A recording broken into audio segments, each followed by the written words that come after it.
What's up guys, today we're going to be going over this trippy echo effect. I think it looks very nice and I'm about to give you guys all the sauce. First off, what we want to do is separate our clips.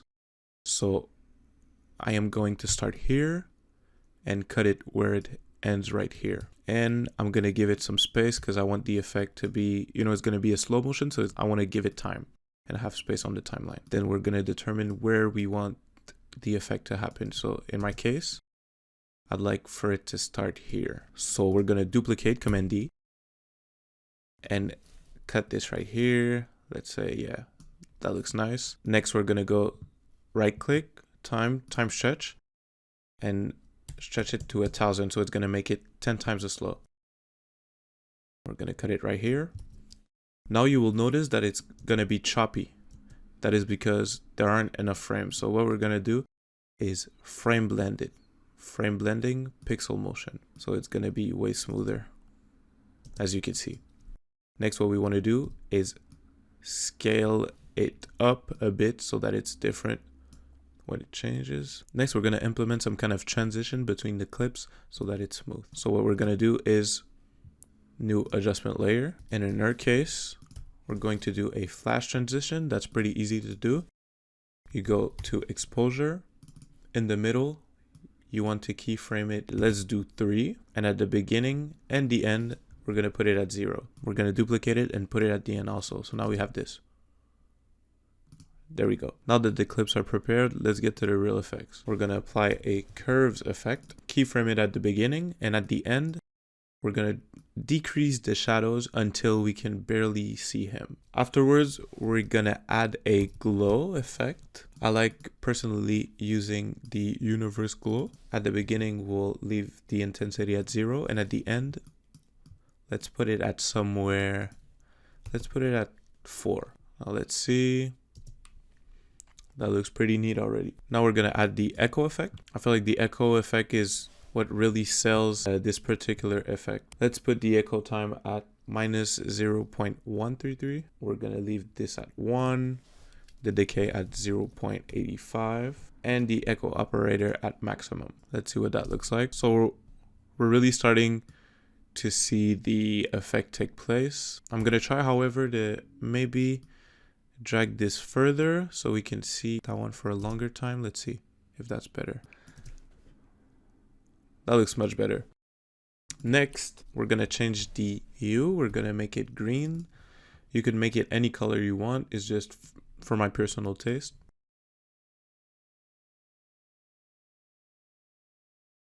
Let's watch. Yeah, that looks nice. So our effect is almost done. We're going to add some flicker. I use Sapphire Flicker. Let's put the amplitude at something like 0.6. So that's not how I did it in the original, but I'm really thinking this look, so I'm gonna leave it like this. And the last step for the effect, we're gonna add a vignette. So there's a circle, as you can see, and we're gonna animate it from it not being there at the beginning to pretty close at the end. Something like this, and increase pin highlights a bit. Let's see what that looks like altogether. I think that looks pretty nice. I think I'm going to tone down on the flicker a bit. So here's our final result. I'm going to show you guys another example. And one thing about this effect is that it's really customizable. That's what I love about it. You can increase the echo to many, and that's what I'm going to show you with this second example. However, I'm not going to go over all of these steps again because I already showed you until we're on to the part that I want to show you guys. I am going to wait to put the second transition because I want to show you guys how to do a clean shake, and I'm going to leave that for the end. All right, now it's time for the echo part. We are going to add 3 echoes, 0.75 on the decay, and put it at maximum once again. Let's see the result.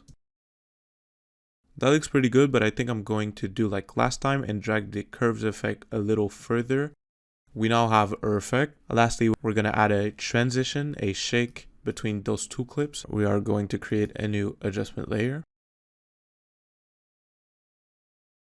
we're gonna make it fairly long, and I am going to use the sapphire shake effect. So once that's added, in the middle we're gonna put the amplitude at 2, keyframe that, put the frequency at 16, and activate the motion blur. Let's go 2 frames back, leave that at 0, and go a couple frames further and put it at 0 again. Then we're gonna ease all of our keyframes, F9 to ease, and we're going to go to the graph editor and intensify our graph like this.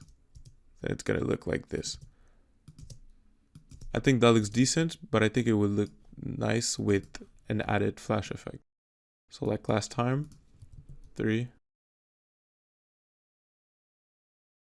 0 at the beginning, and 0 at the end. And we're going to do the exact same easing as we did with the shake. So we're gonna drag this just like this. Let's look at our final result.